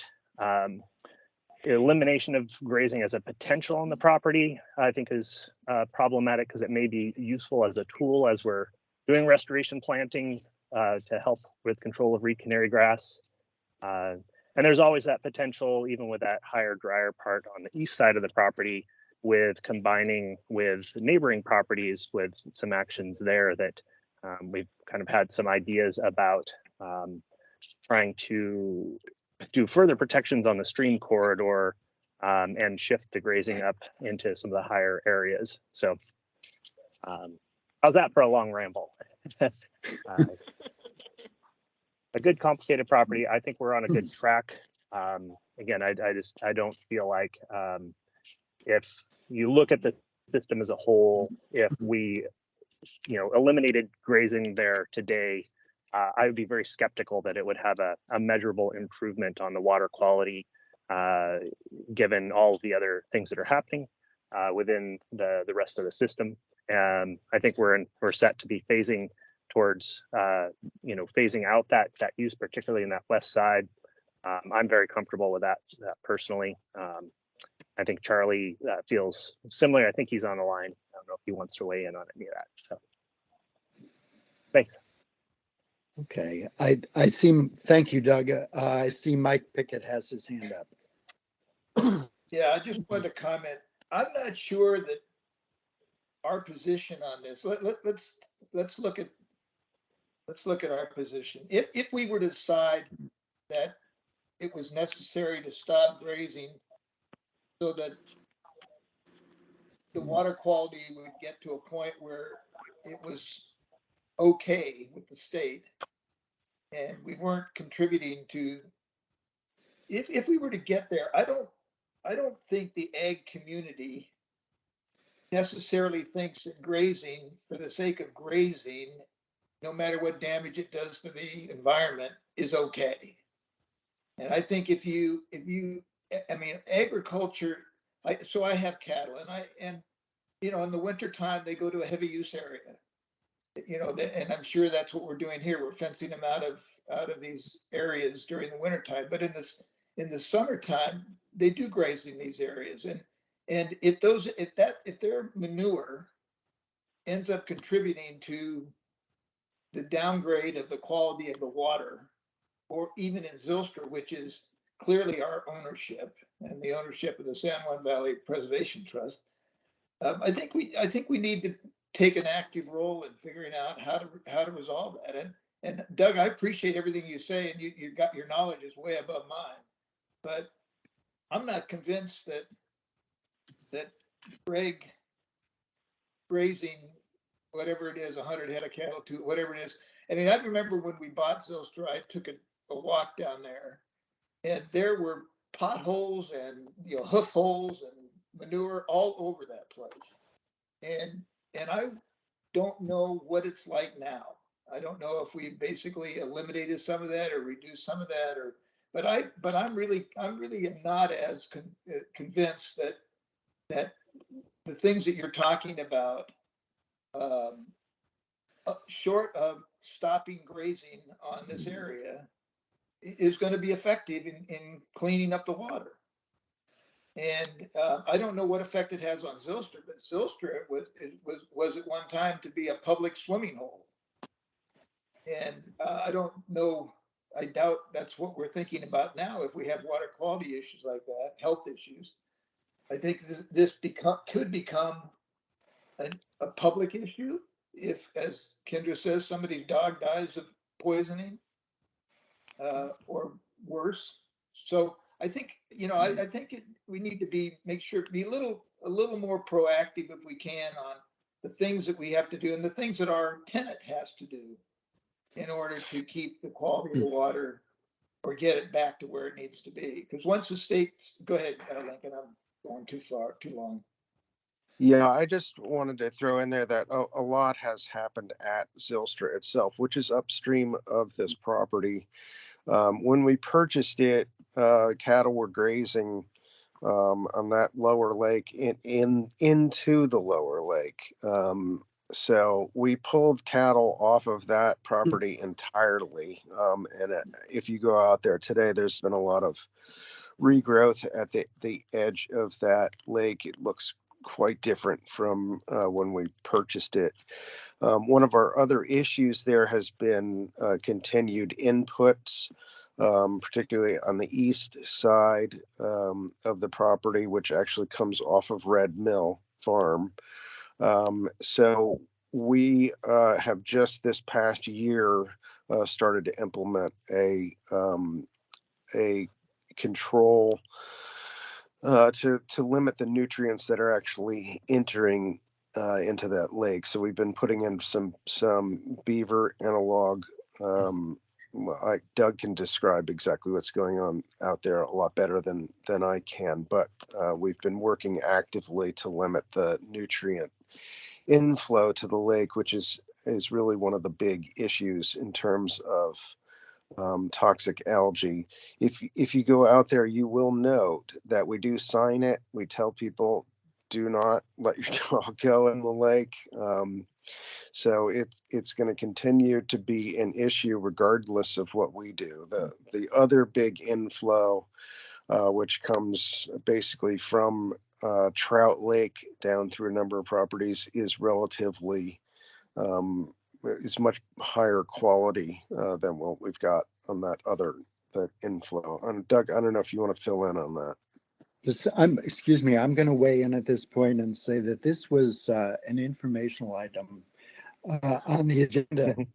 And before we get deeply into the weeds, and until we're ready to determine a direction on this, I want to suggest that staff take this back and discuss it and come back when you're ready to make a recommendation and agendize it as a full commission discussion. Okay? So we are already, and I apologize, we're already late for a break. Does anybody, or we just continue through to?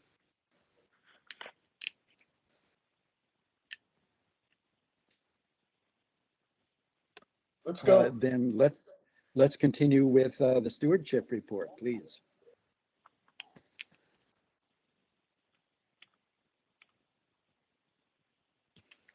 Hello, anybody? Aaron? I can't see who's here. I guess I can go, Peter. Peter? District Thank you. 2. So yeah, I've been spending a lot of time on the former Glenwood Inn property, we're calling North Shore for the moment, and all that's going quite well. But I wanted to use my time to just talk briefly about, Brian mentioned the wetland mitigation issue, which has been a topic on the commission's future topics list for a few months now. And it's long been an area of interest for me, and I'm raising it today in the hopes of potentially establishing a temporary commission subcommittee to look critically at generally wetland mitigation in San Juan County, the potential implications for land bank preserves, and then a potential role for the land bank in planning, the future of mitigation in the county. So I've drafted a proposed update to the land bank's 2012 wetland mitigation policy, and then also a mitigation related proposal for the commission to consider. And I know we're already asking a lot of you, but if there are any commission members with time and interest who would like to engage on this topic, please step forward. Okay, I would add, Peter. Okay.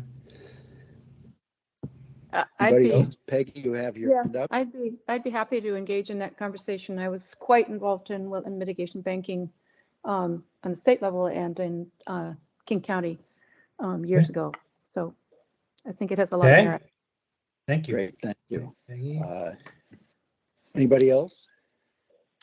Okay. And for clarification, we would not be creating a subcommittee, but we would be creating a work group. Okay, sorry. Yeah, and temporarily, it's not going to be a long-lasting thing, but.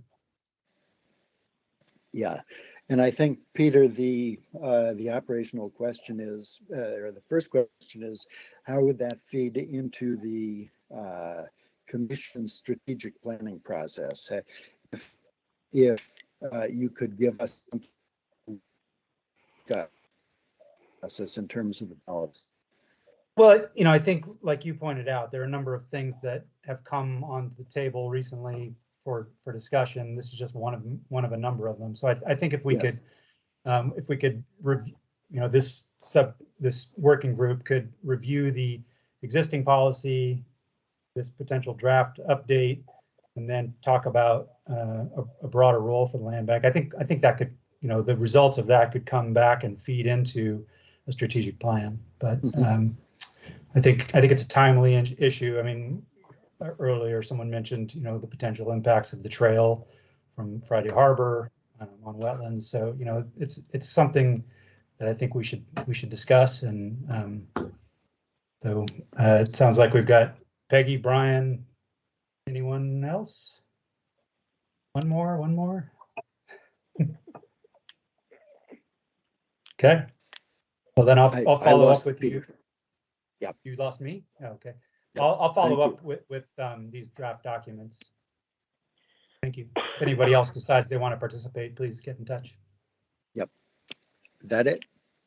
Yep, for me. Okay. Doug McCutcheon still has his hand up. Doug, is that from before? Do you have a stewardship report?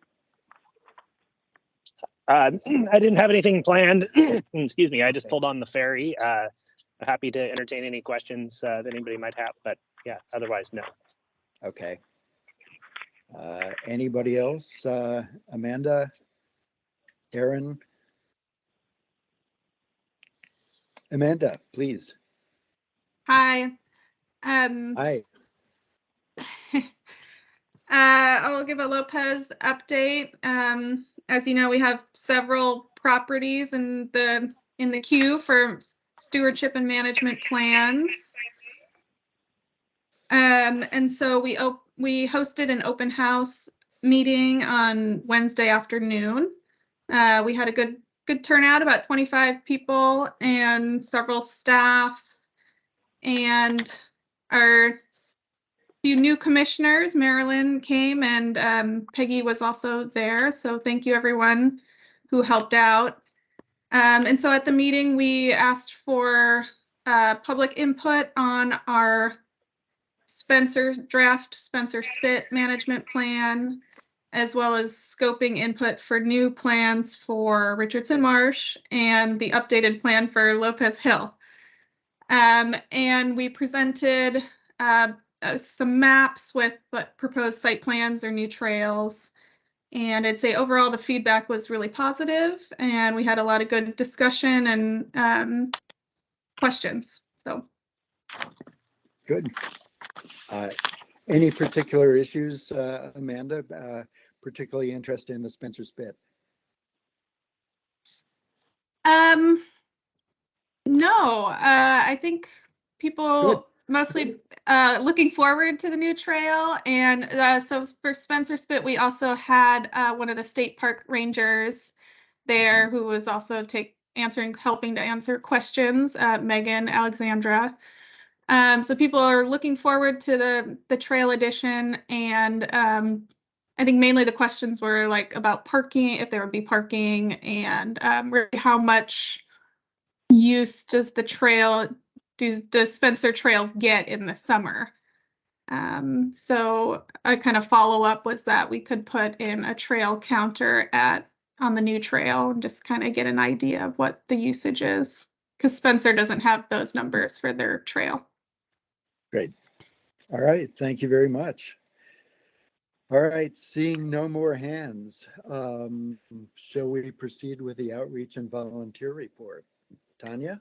Brian, can I make one comment on please. the Go ahead, stewardship Kristen. report? Just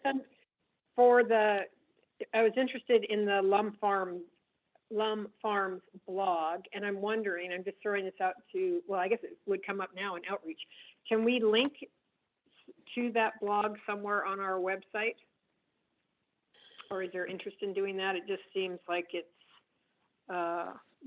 good information that people might stumble across visiting our website that would take them over to the Lum's Farm and Kaufeld. Mm-hmm. Great idea. I'll throw it out there for consideration.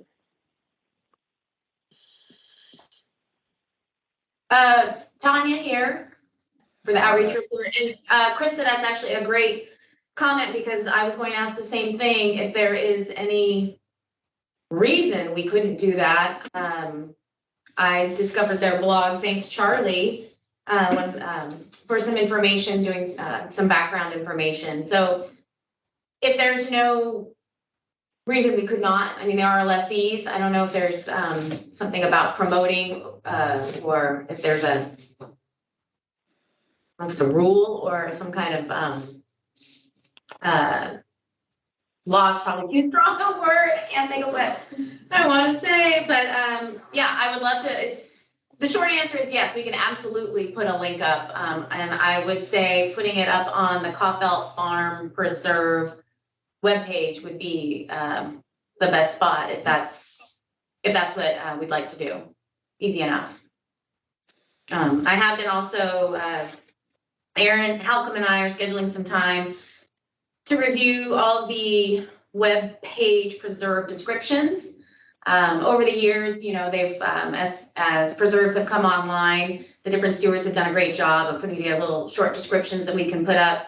And I think I'd like, especially with strategic planning coming up and ease of, I'd say, reading, make them a little more uniform, like we've done with the stewardship report. I think it would be easier. Some are very long, some are a little shorter. So we'll work on that, and that would also be a good spot to put in the blog post. A couple things that weren't on the invite, the email, you know, I just want to remind everyone if they want Ag Summit registration, that the deadline is February 19th. So that's coming up. And then I was lucky enough to make my way to Lopez. Amanda put together a great open house, and I was to say that community center is amazing. So I hope we get to use it again in the near future.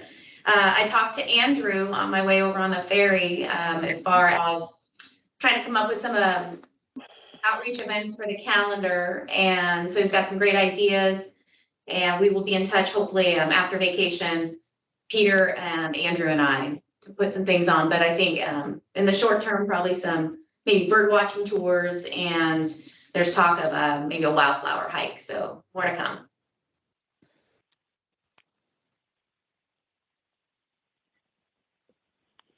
That's it, unless anyone has any questions. I guess I pass. Do I say pass? Tanya, I wasn't sure whether you were frozen or just not talking. I do have one other thing. We had talked as a commission in the past about having a regular update and report of whatever was coming out of communications committee.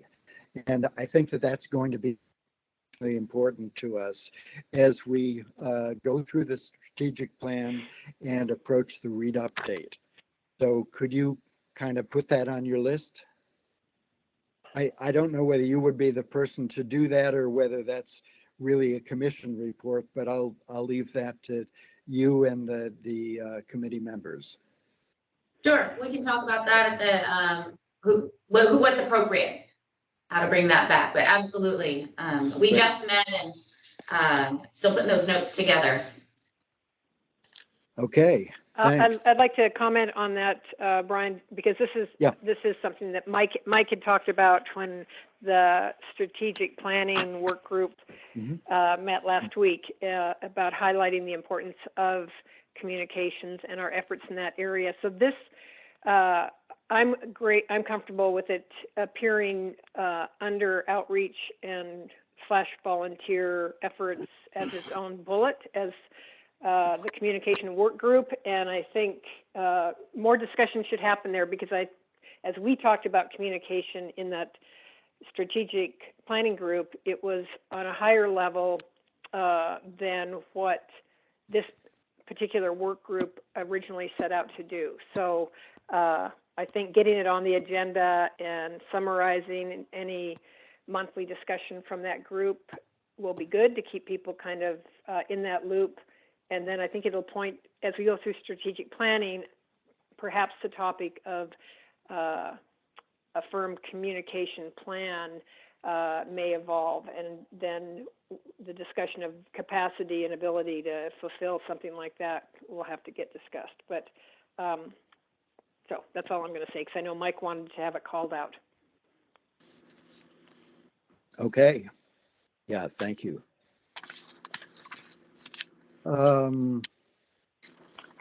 So we're at the end of the list and down to future agenda items. We have a list on the agenda, and I think things have come out of this meeting to put on future agendas.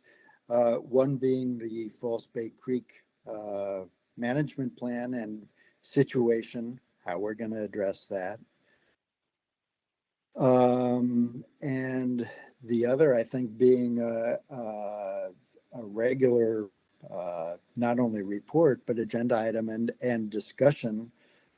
And I would think probably upcoming special meetings for the strategic plan for the commission as a whole. And I would guess there would probably be a number of special meetings in the like mini retreats. So we'll leave that to staff to make a recommendation and try to schedule that. Anybody else on future agenda items? We'll also Brian, be I'd bringing like back. to, oh, What, as Lincoln? Go ahead. We'll also be bringing back the RFP at the next commission meeting. Yes, yes.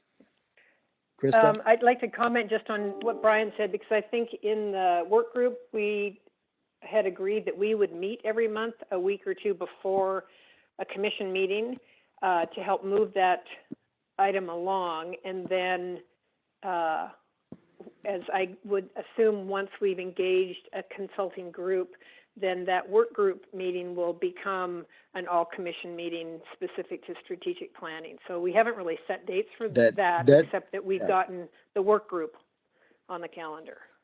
That seems right to me. Thank you. Mike? Yeah, Mike, I'd be interested.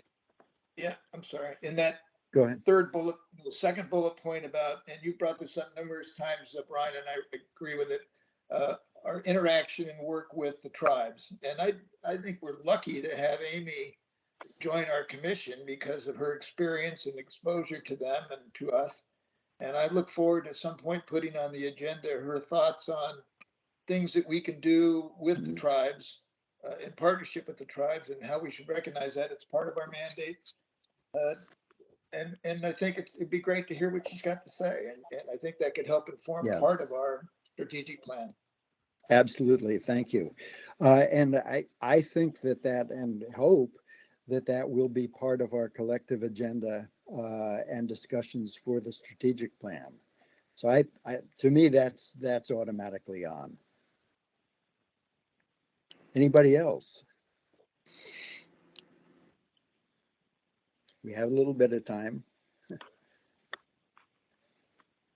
Okay, I would like to add something, not as an agenda item, but this is something that I mentioned at the last meeting and that was in the minutes. I really hope that we can find a way to come together in person. Now, I would really like to sit down with my fellow commissioners, and particularly in the context of the strategic plan, meet everybody in person and be in the same room. To me, this meeting has been, it's been a very good meeting in terms of content and discussion, but extremely frustrating in terms of the technology and communication. So Lincoln, I think we agreed at the last meeting that you were going to look into the possibility of a place to get together and be on camera at the same time. Yep. So if we could I think have I an was update also at the next charged meeting. with that. Yeah. Okay. Great. So if we could so have I that need on. I would like some discussion of this topic, and I appreciate you bringing it up, because in between last meeting and now, and before I left town, I was in conversation with the clerk. Is it Sally? Is that her name? Yes. Sally Rogers, about the use of the hearing room. and Christine was helping me with that because it was having her as our liaison. We were trying to work out days that would work for her and days to avoid. And where I got stuck was looking outside of the third week of the month. If looking at the second week or the fourth week was possible, because I've been on the commission for a while, but I don't know why we picked the third Friday. But that's not available. The hearing room is booked in perpetuity for the planning commission. So I kind of got stuck until I could talk to everyone again to see what is another week available to us. I didn't know if going into the second week impacted Erin's ability to get figures from the county for month end. Just things like that might constrain or get in the way of us actually getting full reports on any particular item. So I'm throwing that out there. Can we move it to a different week or not? I'll speak up about financial reports. The second week is really doesn't really work at all for financial reports. So if you did choose the second week, it would just be a month delayed to receive any quarterly report. I kind of figured that. Okay, so we're looking at the third or fourth week. Is the fourth week an option?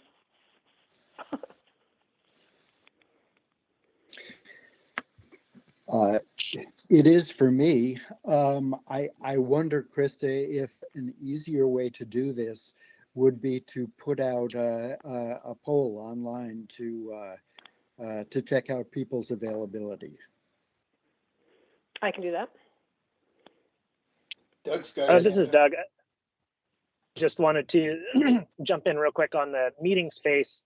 Another potential space that I don't know how frequently it's being utilized, but the Town of Friday Harbor's chambers is set up for streaming. And so if that was an availability, it might be worth checking on that. Mm-hmm. That's a good idea. I've never seen that facility. I don't know how big it is. How does it compare to the Grange space that we used to use? Oh, it's smaller than the Grange, but with their setup with tables and a little presenting platform, and there's probably seating for 16 people, something like that, outside of the tables. Yeah. And bigger than the Parks office or Parks meeting room that Tanya's in right now? Yes. Okay. Doug, do you know whether their streaming is via Teams? I don't know, and I don't know their whole setup of whether we could just plug in our system into their internet connection or what. But just know that it is set up there. So I'll just say that to me personally, Teams is not important at all, and it doesn't work very well. It may be important to the county, but as far as I'm concerned, we did much better with another format. The other thing is, aside from having a location that is kind of automatically set up to provide that, I know that it's possible to bring and set up portable equipment for streaming if we have a location that doesn't have it. The county has brought in portable equipment for other meetings that I've been in, EPRC on Orcas. So that may give us another possibility and a little more flexibility. Okay, well, I can check with county I'll find out who I'm checking with and I'll check with them. Mm-hmm. If I could jump in on a different subject, is that so one other thing I think just to add into the general commission agenda, I haven't had a chance to chat with Lincoln about this, but it's just the general onboarding of the new commission members. And I think that could also be a really excellent opportunity within that to have some discussions about False Bay Creek and Zylstra, and look at some maps of the watershed as a whole, and look at what's been happening over the last 20 years, as well as kind of where we're headed with that. So I could see that also being really important is getting out in the field with y'all and hitting a couple of these more important preserves. I don't see us necessarily trying to hit all of the properties on San Juan, but it would be really lovely to certainly go to Zylstra, False Bay Creek, Beaverton, Katy Mountain, those ones that are kind of a little bit higher on the Sign list. me up, Doug. Just tell me when. Yeah. All right, sounds great. Thank you, Doug. I think that that's a really good point, and it's important for all preserves and for all of us, and we should all do it periodically in getting around the islands, not just San Juan. But so I hope that we can set up our meetings that way. Yeah, Brian, I agree. And Doug, this Mike, I'd like to, not exclude the commissioners from that, not just the new commissioners. I'd love to go do a walk with you on Zylstra and the other one, False Creek, because I need to understand it better too. But because I'm betwixt and between on the issue and how we solve it and what involvement the ag community should have in our environment. So love to participate. Okay. So this is Marilyn. I have a quick question along those lines because I don't know how the OPMA relates to commissioners getting together outside of the formal meetings. And I don't know whether we have to be less than a quorum or two, or whether there's a commission policy that just precludes two commissioners getting together and talking about land bank issues. I can check in with Lincoln on this, but yeah. OPMA does apply. You cannot have a quorum, but a quorum for us is more than 3 commissioners. So we can have 3 commissioners get together on a subcommittee. Anything else is a public meeting, and that would include, of course, all of our collective meetings on the strategic plan. Does that answer it? yeah, thank you. I was thinking of how many times Doug might have to walk commissioners around particular places, and I'm on board for any time. Thank you. Well, we can announce those as public meetings. Yeah, we could announce those walks as public meetings, and the public would be invited to attend. Yeah. So it depends. But particularly for the three San Juan commissioners, though, we could meet without needing to do that. But if the public wanted to join, I mean, hey, why not? I mean, it's not like we have things that we're hiding here. Like, ooh, they're doing restoration plantings. Don't look at that. Well, and the main thing would be not taking any action, not voting on anything. Where it's informational walking tour, right? Right. Peggy. I would just want to weigh in and say I would welcome a tour. Some of those properties I'm not so familiar with at all, and so that'd be wonderful. Same thing true on Orcas, and I know some of the folks on the other islands aren't familiar with the Lopez properties as well. And I do think it's really, really helpful for people to kind of have a sense of really what these properties offer, what they look like, what the challenges are. A question I have about the meetings. I know in the past, usually things are in Friday Harbor, but some of the other people from the other islands probably would really, myself included, every now and then it'd be nice, I think, to include a meeting on Orcas or on Lopez, because it makes it easier for the public to show up if they want to attend an in-person meeting.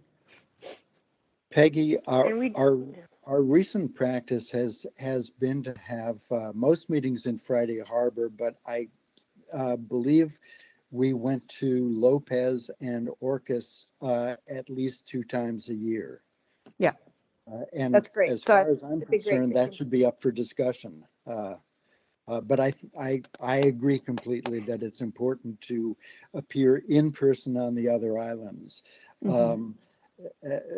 An added issue now, of course, is that we're doing hybrid meetings, and we have to have a video set up wherever we do meet. Right. I think. Good. I think it's a great idea, Peggy, and particularly when we get our messaging done.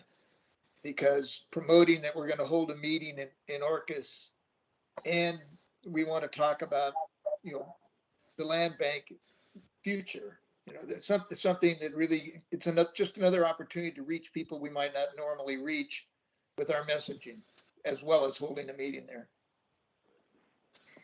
Yeah. I don't know whether Christine is still here, but I just would like to say that I think that it's important for the county, for our San Juan seated county government to have, now that we're into hybrid meetings, which I think is a good thing, it's important for the county to have a video setup where we can have a public meeting on in each of the 3 districts. And I hope that will get communicated to council.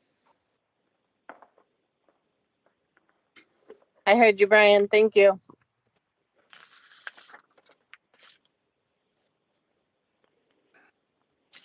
Peggy, do you still have your hand up or again? Going down. Okay. I can never tell whether my computer is frozen or whether. More time. Does have any additional questions, comments before we adjourn the meeting? I'd just like to express my appreciation to you, Brian, for jumping in and taking control of the meeting. Thank you. Sure. No, thank you. Okay. Hearing none, I will adjourn the meeting and we'll see you all next month, if not before. Thanks. Thank you. Thanks, everybody. Thank you. Thank you, Thanks. new